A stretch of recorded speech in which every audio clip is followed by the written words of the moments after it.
ناز آپ کیا کہیں گی اس کے اوپر؟ یہ کافی ایک سکینڈلس ہے یہ، اور مجھے نہیں لگتا کہ آسانی کے ساتھ یہ جو پریزیڈنشل آرڈیننس ہے اس کا راستہ مل جائے اور کام ختم ہو جائے. یہ معاملہ عدالتوں تک جائے کچھ اور ہو، لیکن یہ معاملہ ٹیڑھا ہو گیا، آسانی سے آگے چلنے والا نہیں ہے. بسم اللہ الرحمن الرحیم.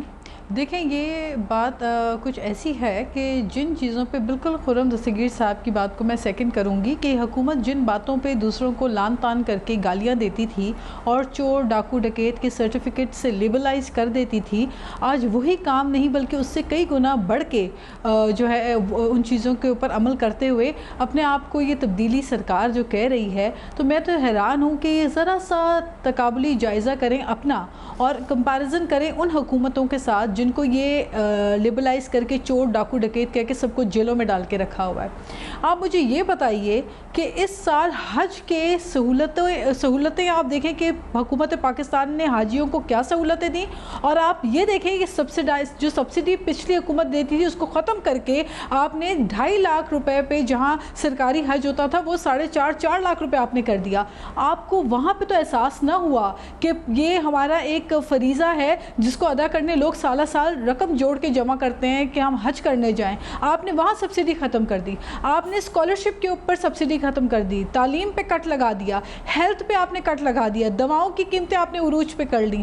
آپ نے عوام کی روٹی مہنگی کر لی. 7 روپے والی روٹی جو ہے وہ اب 20 روپے کی ملتی ہے اور اس سے کئی گنا پتلی روٹی ملتی ہے، اس سے پیٹ نہیں بھرتے لوگوں کے. تو وہاں تو آپ نے سبسڈی نہیں دی. تو آپ کو یہاں پہ کون سے وہ چند ایسے بزنس ٹائکونز ہیں، یا میں تو یوں کہوں گی اور بڑے کھل کے کہوں گی کہ وہ جو بزنس کمیونٹی کے حضرات اور وہ جو مالکان جنہوں نے جو ہے الیکشنز میں سپورٹ کیا ہو یا فنڈ کیا ہو، is this the time to pay them back؟ کیونکہ آپ کو بہرحال بہت سارے جو ہے کمپنیز بہت سارے لوگوں نے فائنینشلی سپورٹ کیا. Is it a time to pay them back? تو آپ اگر ریلیف دے رہے ہیں، آج اگر آپ سبسڈی دے رہے ہیں، معلوم ہے کہ اس کے اندر نام کون کون سے ہیں؟ اس کے اندر الیکشن کیمپین کو فنڈ کرنے والے ایسے لوگوں کے نام ہیں آپ کے پاس؟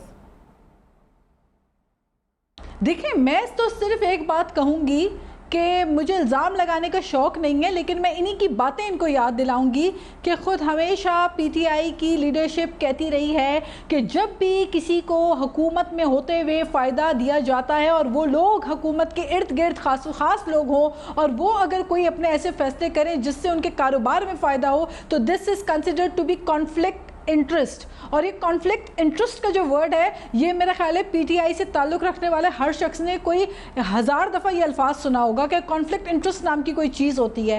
آج ہم دیکھتے ہیں کہ وہ لوگ جو ایڈوائزر ہیں، وہ لوگ جو مشیر ہیں، وہ لوگ جو کل تک وزیر تھے، ان کا تعلق کس کمپنیز کے ساتھ تھا اور ان کمپنیز کو آپ نے جو ہے فیسیلیٹیٹ کر کے سبسیڈائز کر دیا. تو یہ تو it just seems to me کہ as if you are paying them back. آپ جو ہے پاور کا ناجائز فائدہ اٹھا رہے ہیں. کیونکہ میں اس حکومت کی کارکردگی اور ان کی اس بات پہ ڈاؤٹ تب نہ کرتی کہ اگر یہ آٹے پہ سبسڈی دیتے، یہ بجلی سستی کرتے، عوام کو بجلی 18 گھنٹے 14 گھنٹے لوگ لوڈ شیڈنگ سے متاثر ہیں، لیکن آپ نے بجلی کے بل اتنے مہنگے دیے کہ 40-50 ہزار کا بل آ رہا ہے لوگوں کا.